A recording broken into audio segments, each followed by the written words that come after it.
Là, c'est encore un autre délai. Ben, c'est peut-être un délai ce matin, mais c'est important. C'est comme on a supporté dernièrement un organisme dans le secteur d'Elmer, qui était un organisme coopératif, justement. On va prendre le temps qu'il faut, mais d'ici fin juin, d'ici à ce qu'on parte pour les vacances de l'été, très certainement qu'on aura un rapport de ce comité-là. Qu'est-ce qu'on va savoir dans ce rapport-là? Qu'est-ce que ça va donner plus au projet? Bien, on va regarder, d'une part, de quel montant va être la subvention. Ça m'apparaît très important. Et c'est de connaître ces besoins-là. Et l'organisme va nous faire connaître le montant dont ils ont besoin. Ils ont déjà fait un premier bon pas, c'est celui d'avoir la collaboration de la Caisse populaire au montant de 140 000 $. Et peut-être qu'il y aura, par le temps, d'autres commanditaires qui viendront et on verra peut-être quelle sera la part de la ville de Gatineau.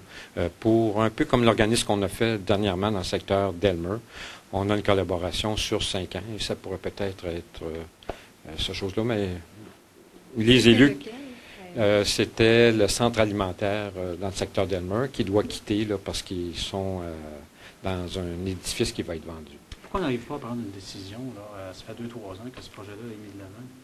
Parce que peut-être que tout n'a pas été regardé et je pense que c'est sage ce matin. Ça va prendre quelques semaines de plus.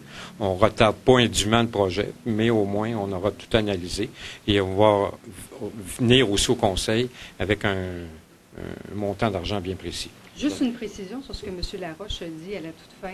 Ce qui est le mandat du comité, c'est d'aller trouver un terrain privé de 30 000 pieds carrés et ensuite de décider du montant de la subvention. Oui, pour avoir été longtemps dans l'habitation, la difficulté souvent de ces organismes-là, que ce soit pour le logement ou d'autres projets, c'est de trouver vraiment un terrain là, pour faire le projet. Et ça va être ça le grand défi de la ville, c'est de trouver un terrain, là, parce qu'on va devoir aller dans le privé. On n'a pas de terrain public, mis à part là, les 2 terrains qui avaient été identifiés. Pourquoi les 2 terrains ont été rejetés? Bien, ça va avec toutes les discussions qu'on a sur Guertin. Et Guertin, le conseil municipal a décidé d'aller de l'avant avec un projet de garder l'aréna sur place. Donc, on a besoin du stationnement qui est là. Ça m'apparaît clair.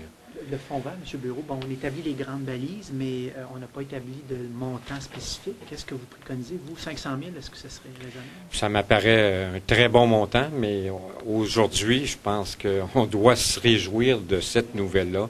On a un fonds vert bien établi. On devient vraiment aujourd'hui une ville qui est leader en environnement. On sera probablement la première grande ville à avoir un fonds vert. Et donc, c'est une très, très, très bonne nouvelle. Et dès le prochain budget, le montant aura été identifié et on pourra, dès 2008, là, faire des actions bien précises dans différents secteurs.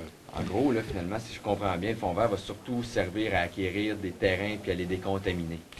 Non, pas du tout. Vous l'avez vu dans les discussions ce matin. On veut avoir un équilibre et on a dit ce matin, parce que la plupart du temps, quand on a des projets de décontamination, c'est dans le milieu urbain. Ce sont des stations d'essence, d'anciens dépotoirs. Et la décision qui a été prise ce matin, c'est de ne pas aller vers la contamination urbaine.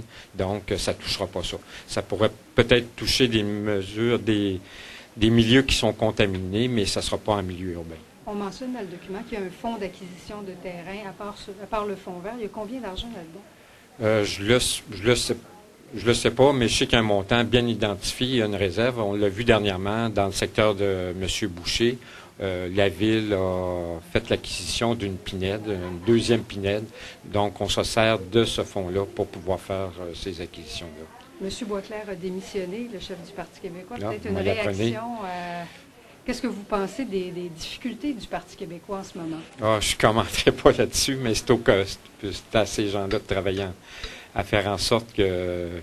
je pense qu'il y a un travail de parti à faire, mais je ne commenterai pas ça. Ils ont leur propre décision à prendre. Vous êtes peiné? Non, je ne suis pas peiné. Je ne peux pas dire que je suis peiné ou pas. Je pense qu'il y a des gens qui travaillent en place et c'est au parti à nommer un chef. Et je ne me mêlerai certainement pas de ce dossier-là. Merci beaucoup à tout le monde. Merci.